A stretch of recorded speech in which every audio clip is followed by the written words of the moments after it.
Welcome to Blackbird Writers Presents. I am Tracey S. Phillips, and today I'm talking to Sherrill Joseph.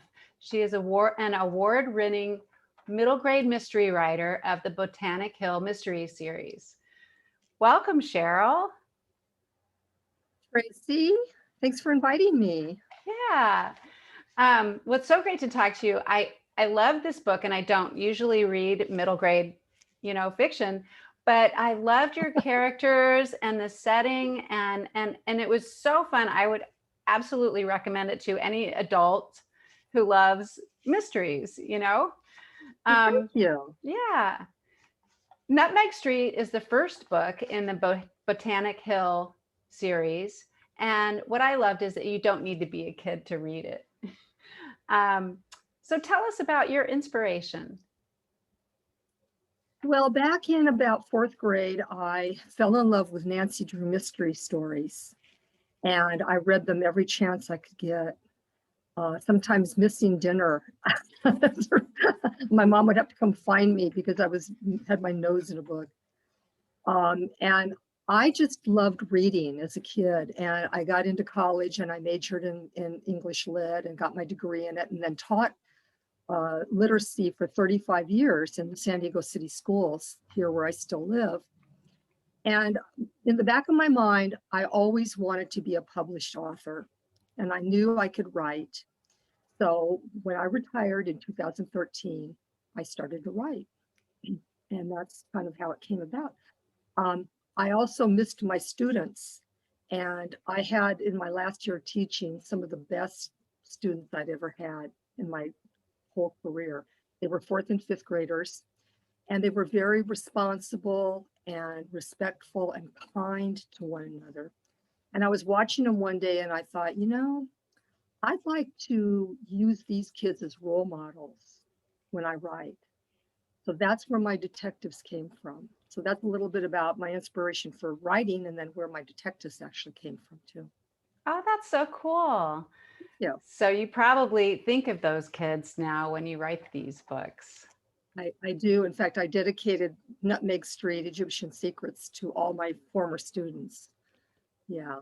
Ah, that's cool. So this series stars 4 main characters. It has the twins, Levi and Lanny, Moki, and a Hawaiian boy, and Ronnie, whose family hails from India. Tell us, your readers, what you love about them. Oh gosh. Well, I love them because, like I said, I created them to be role models.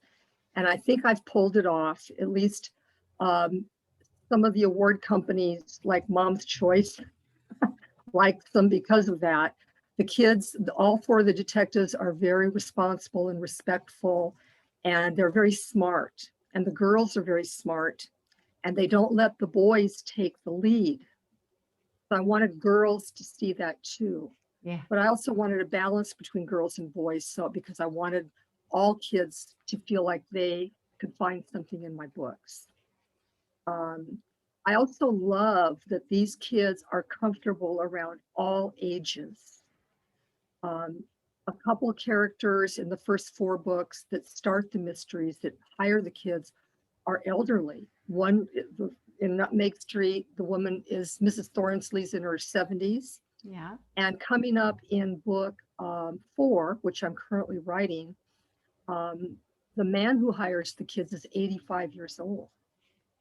And the kids don't feel strange around them. They're used to being around older people. I grew up with my grandparents in the house, so that might have something to do with where that came from too. Oh, that's cool. Yeah, I liked that they were comfortable around others, and I liked how you added in adult helpers for them, because children can't really get everything done on their own. Right. So Yes. you did add some awesome characters who Well, thank helped you. them. Yeah. Thank you. Yeah, I also needed some modes of transportation for the kids. Right. Other than using skateboards or bicycles or walking, there are times they have to travel a bit of a distance. And so that's where their tutor, Bruce Wilding, comes in sometimes so the kids can hop into his cool, Mustang, classic Mustang. And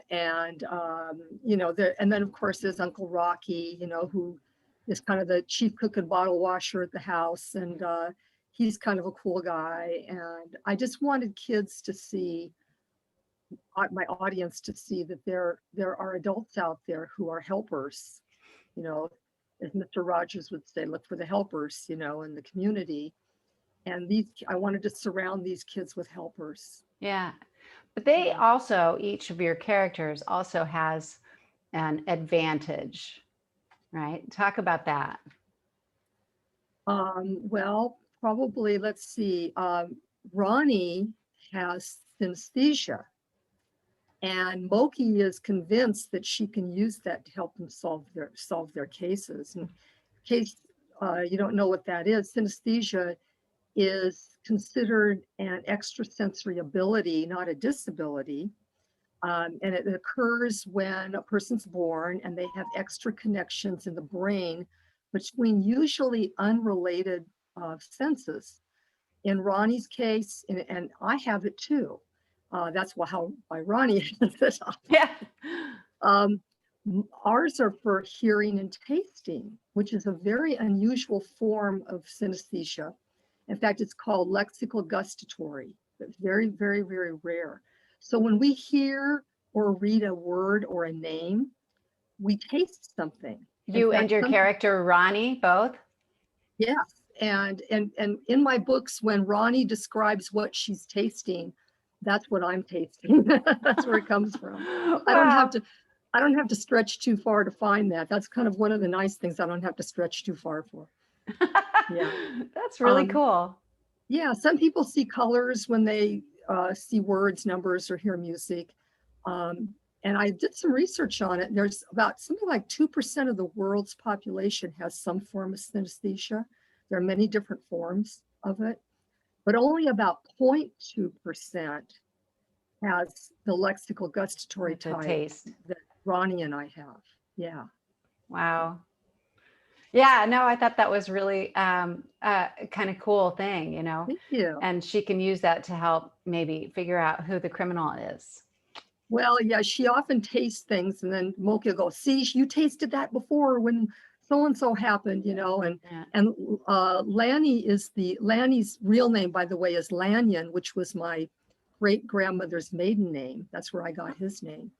I call him Lanny for short. Lanny is the kind of the Sherlock Holmes logical detective guy in the group, always demanding evidence. And he thinks there's nothing to that. There's no proof, so therefore it can't be. Yeah, he seems very smart and he knows a lot about language and words. Right, he does. Yeah. Yeah. I like that he also defines words Mhm. for his friends and for the reader. And for the reader. Yeah. That's the teacher in me. I couldn't get away from that. I like big words, so I created a character who likes them too. And then I had to find a way to do it. But I also taught my students that you can figure out a lot of vocabulary words when you're reading without running to a dictionary or your cell phone. You can figure it out in context by using the clues around the other words. So I introduce the words and I try to give it a few sentences, and then somebody will come in and define the word, like Lanny, or something will happen so that there's no doubt as to what the word means. Yeah. And Moki too, well, besides the fact that he loves food, his dad is a police detective, Yes, right? yes. So that's another helper around the kids, and he also can be called upon if the kids get into a scrape, so to speak. Kind of like in Nancy Drew, her father Carson Drew was an attorney, and so she could go to him for legal advice on what to do or what not to do. So So Moki's dad, Dan Kalani, that's kind of where I got the idea from, Nancy Drew's dad, for that. Yeah. Yeah, Well, it's always good to have a police connection right. Yeah, when you're a crime solver. right. It is good to have that nearby. So you Yeah. can tell him, like, you're getting into hot water here, or step aside, the police will take it over, or whatever. So Yeah. that's his role. Um, so what led these four friends to want to solve crimes? Well, it kind of happened accidentally when they were in Paris, France. They were all with the twins' parents on vacation, and they were walking by a jewelry store, and these jewel robbers came running out, jewel thieves came running out of the store and ran right into the kids and spilled their diamond loot out all over the ground in front of them. So they first they chased after the criminals and nabbed them. And then of course it went viral. So that's how they became famous, inadvertently famous. But the real reason they became detectives is because they're all pretty fortunate in their lives. The twins' parents are famous. Ronnie's parents have good jobs. Moki's dad's a police detective, and they all taught the kids to be community helpers and to pay it forward. So these are all messages I'm trying to give kids. Yeah. Obviously, Yeah. by example with the stories. Yeah. And they're great messages for the kids and for just Thank you. people in general. That's what. Yeah, I think it's good advice. Yeah, absolutely. Yeah. So, let's see, what other questions do I have? They live in a beautiful neighborhood of Botanic Hill. And I was Yes. wondering, is it an imagined neighborhood? It's based a little bit on where I live here in San Diego, California. I call it Las Palmitas, the little palm trees, because I love palm trees. I live in an historic neighborhood, and we have quite a few historic neighborhoods around me. There are some streets in this area that have botanic names, like Jacaranda Street, and there's a Nutmeg Street, and there's a Walnut Street, which is book 3 coming out soon. So that's where I kind of got my idea. But of course, I made it a little bit more tropical feeling and a little bit more charming and much smaller, of course, than San Diego is. But that's where my idea came from. Yeah. Botanic Hill. And I like that you added a map so that readers can go back and look on the map where the kids are going next. Yeah. Yeah. And there are 26 streets, on Botanic Hill. So of course I have to write 26 books, one for every street. I'm on number 4. So I've got to live long enough to finish this series. A lofty goal for sure. It is. Awesome. But you're off to a good start because you said you're working on book 4 now. Right. So when does about a third of I'm sorry? When does book 3 come out? Its turn is coming up soon through the pipeline. I'm hoping later this year, but probably more realistically, early 2022. Yeah. And it's called Walnut Street Phantom Rider.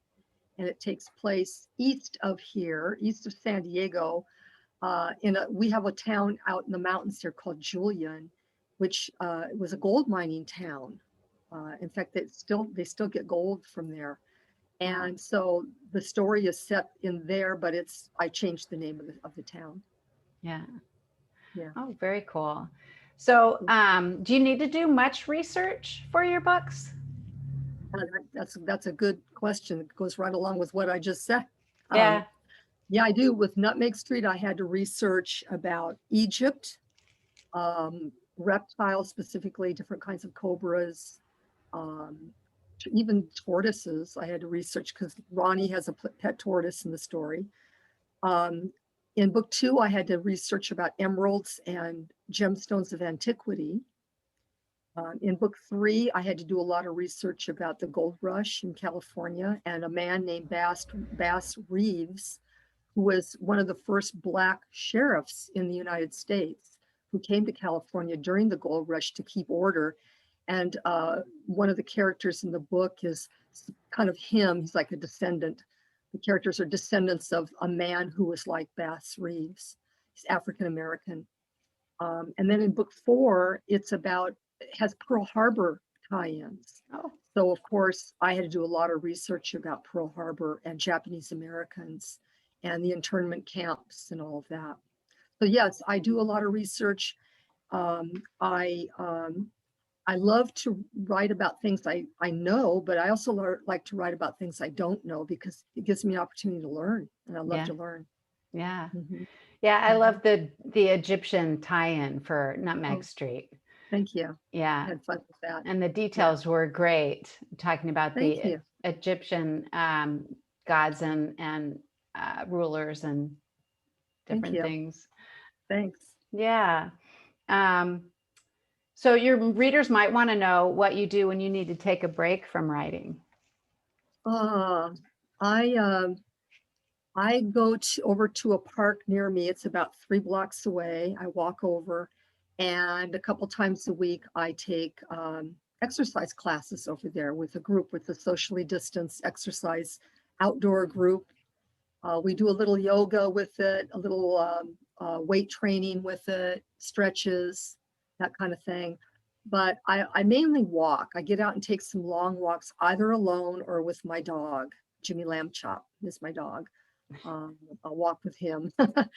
But I can go much faster when I walk by myself. So sometimes I just go out and walk. I used to do a lot of other things too before COVID, but those are probably the 2 main things I do. And I love to read as well. Yeah. Oh, great. Well, it's been really nice talking to you today, Sherrill. And you can find Sherrill and more stuff about her on her website and on the blackbirdwriters.com. She's writing blog posts for us there. And so join us for more conversation. And thanks so much for being here today.